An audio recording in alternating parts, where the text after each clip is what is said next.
Ladies and gentlemen, welcome back to the analysis of YOLENO TV. I hope you're well from wherever you're watching this channel. Now, William Ruto took the better part of yesterday addressing the alumni of Harvard University. I am not going to preside over a bankrupt country. I am not going to preside over a country that is in debt distress. We have to cut our spending. And in his address, Ruto talked about his ambition of increasing the taxations or the tax base to 22.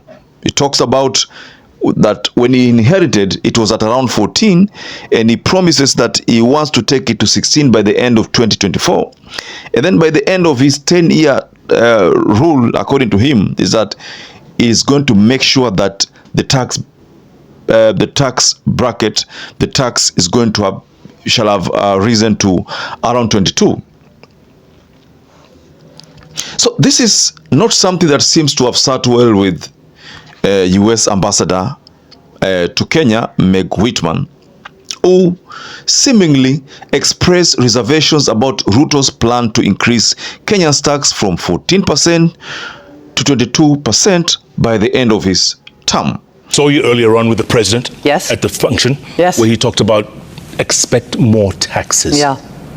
So I want us to go to an advice that Meg Whitman gave William Ruto, because it is going by the advice, you can comfortably say that Meg Whitman does not buy William Ruto's agenda. So before you do that, please like this video to enable YouTube to share it to other people who are not part of our audience. By the way, that is the only way you support our work. And if you're a viewer who hasn't subscribed, please subscribe to our channel. And to existing subscribers, thank you so much for making this channel grow. Whitman seems to believe that, and in her word, this is what she said, taxes are an issue in every country. And what we hear in American companies is that Kenya just needs to be the lowest taxed but consistent, keeping the tax the same for 3, 4 or 5 years, because businesses make investments with a return horizon. She went further to say there's two ways to increase taxes. I think he said from 16 to 22%. Yeah. Is also to expand the tax basis, meaning the number of people. And that's why jobs are so important. Good paying jobs with a steady paycheck with some benefits, where more and more people have a steady income where they can pay some taxes. And so you expand the number of people, not just going after the same people. You know, I think this is self-explanatory, ladies and gentlemen. She talks about create jobs, not just creating taxes. You know that in this finance bill or Finance Act 2024 that is being pushed, you know, I think it's almost going to the public participation. This Finance Act has introduced some tax which are not that popular. Tax on vehicles. So that is, if you own a vehicle, then it's alleged, based on how they have put it, that when you be paying insurance, that time the government will be collecting money from you first, the motor vehicle circulation tax. And what has it that around it's 2.5% of your worth of the work of your vehicle. So that means if your vehicle is worth 1 million, you rest assured you might be forced to pay 25,000, if I'm not wrong. You know, that is what you'll be paying in a year. So just take a look at this. 25,000 you pay for us, you know, but it's going to be on a reducing balance, because the car keeps on depreciating as year goes by. So it will always be depreciating, and at the same time the amount you're supposed to pay as taxation will also be depreciating every year. So this policy has not been received well by people. That is the honest reality, ladies and gentlemen.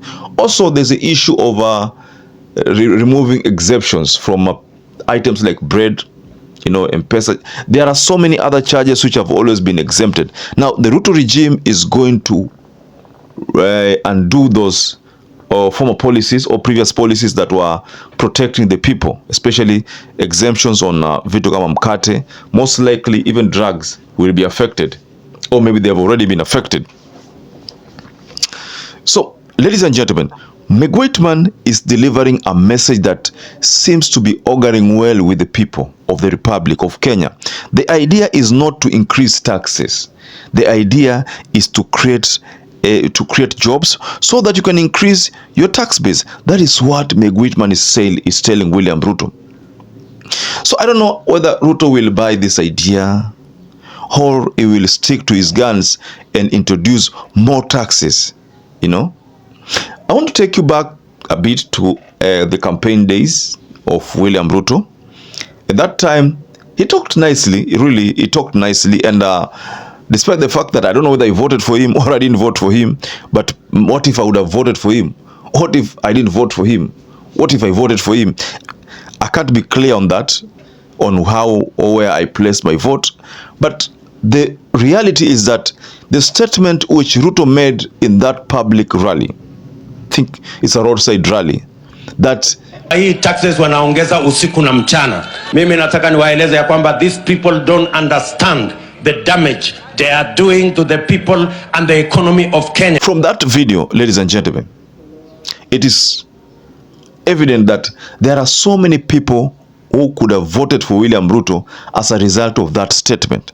At the time he was making that statement, this issue of taxation ilikuwa inasumbua watu, the issue of taxations. But if you look at how Uhuru crafted his policies, he was at least a little bit understanding to the people. So despite the fact that taxes ilikuwa zinasumbua watu, but there was some level of kuhurumiwa from the head of state. Alikuwa anahurumia watu. The issue of petrol, or rather fuel, the tax, which was capped at around 8%, you know, because of the suffering that Kenyans were found with themselves in. So, but Ruto came in and the tax was increased to 16%. There's a time I took my time to look at what are these things that are being taxed every time I pay electricity.